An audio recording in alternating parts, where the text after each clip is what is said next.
Welcome back to another episode of Locker Room Talk. I'm Bailey here with Emma today. We are now talking the Auburn quarterback battle that we're witnessing firsthand. Emma and I are talking, we're like, there are so many different schools who have starting positions that are up for grabs this season.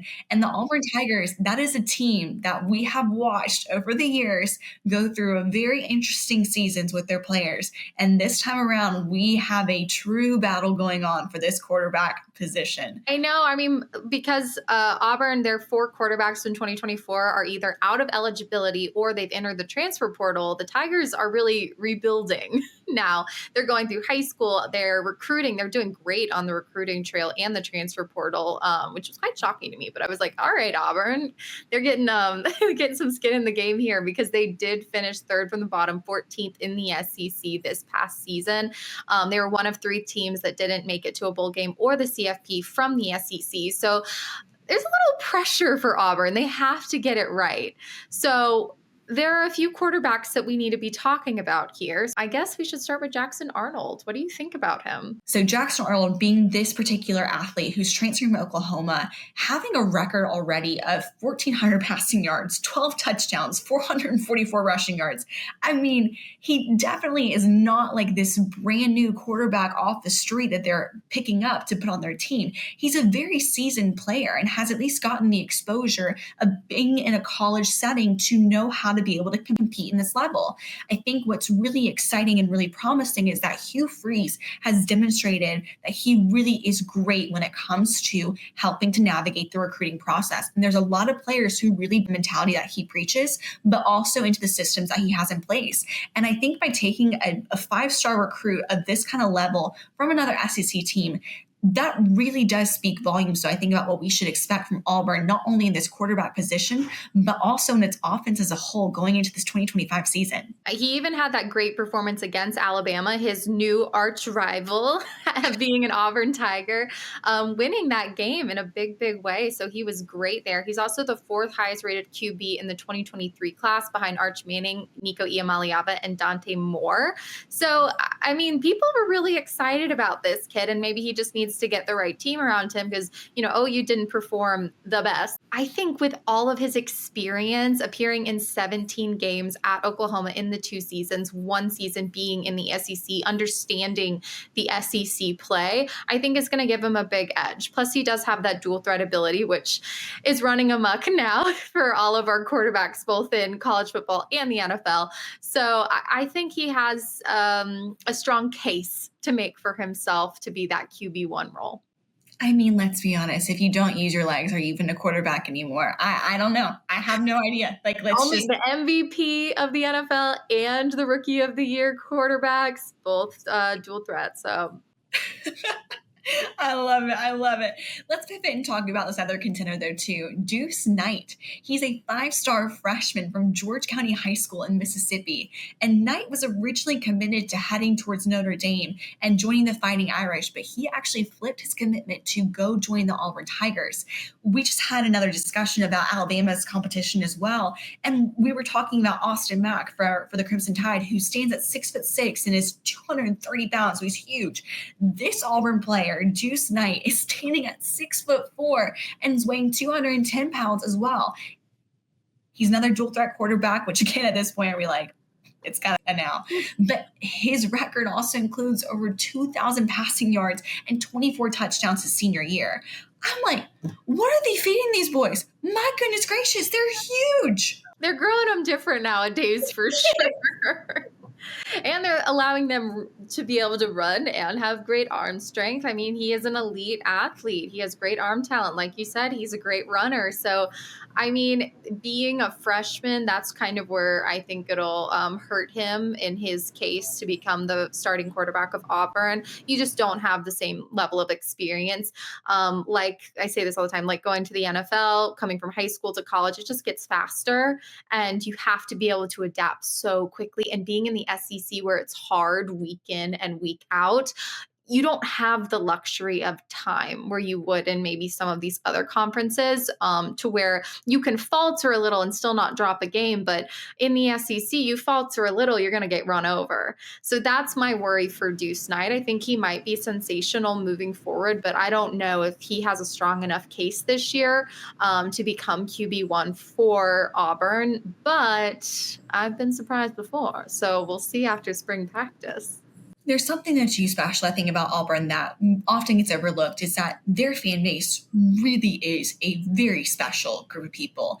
They are ride or die for their players. They are committed. They are true fans at their core, and they are loyal in the great times and they're loyal in the bad times. And I think what's going to be interesting, though, as we continue to watch is who the Tigers choose to go with as a starting quarterback, is that no matter what, there's an opportunity for these players to at least be supported by the system and the culture that's in place at Auburn. So whether they're truly the ones that are actually going to walk out on the field first, they still are buying into a system, into a fan base that has historically continuously shown the dedication, the love that it does show back to its players, and the investment that the entire community does choose to make upon them. So it'll definitely be interesting, no matter what. At least he's definitely in a good little spot over here. But let's talk about, there's one other one as well, Ashton Daniels.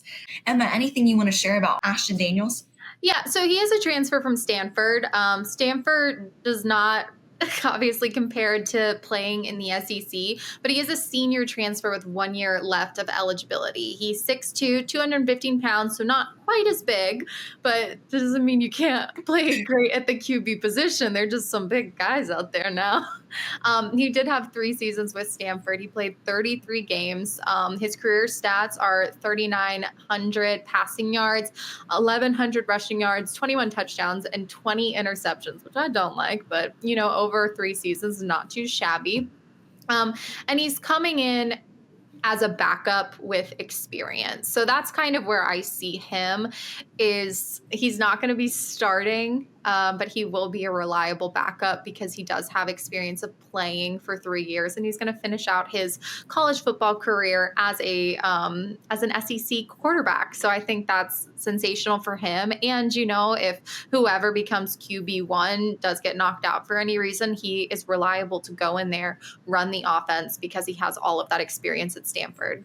It definitely is a funny conversation to be discussing these players that do have track records and this level of consistency and competition in the NCAA period. It definitely is funny, especially when you get down to the SEC, to be talking about, yes, while he does have some really solid stats, it definitely does not necessarily measure up to the level of competition that we historically see across different programs. And I think with Auburn, it's such a unique opportunity that the Tigers really have here, that not only is it going to come down to performance is really going to dictate and drive who gets this spot, but also leadership. This team needs to continue to rally together. And we've seen times where the Tigers can really come out, start off strong, and then falter off as soon as they hit the second half of the game. And to be able to find a leader who not only can execute and perform at such a high level, but can also be another essential liaison between the coaches, getting the team together, getting every single person really invested into the Auburn culture. That's, I think, the missing link that, depending upon who can really demonstrate that, that's what I think what's going to continue to drive the Tigers forward to a very successful season.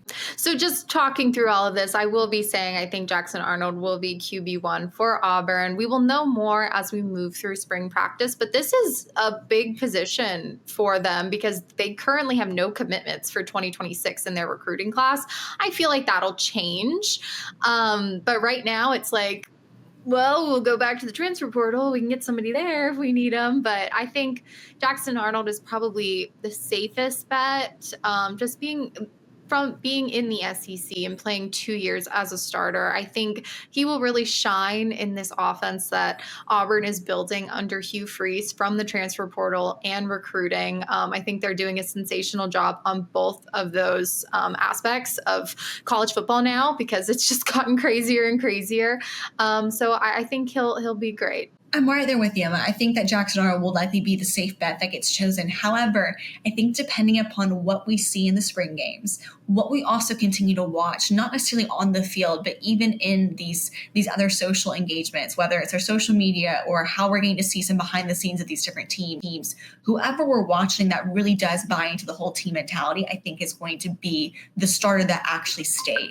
So while I do think Jackson Arnold will be the pick for the Tigers, I think if Deuce Knight comes in and really surprises the team with a level of maturity and a level of leadership that they may not have expected, he might be able to snag the spot from Arnold. So we will have to see. Again, this Always is interesting. the quarterback battle of a century. I'm like, what is going on? It's something else. Like, grab your popcorn. We're in the middle of like the off season. Like, let's rock with it. But again, you guys let us know though too. Who do you think is going to be the starting quarterback for the Auburn Tigers? Are we wrong? Is it going to be Knight? Is it going to be Daniels? I mean, who knows here? Let us know using the hashtag SEC stuff, and be sure to tag us in different stories that you see that you want to hear a little locker room talk on.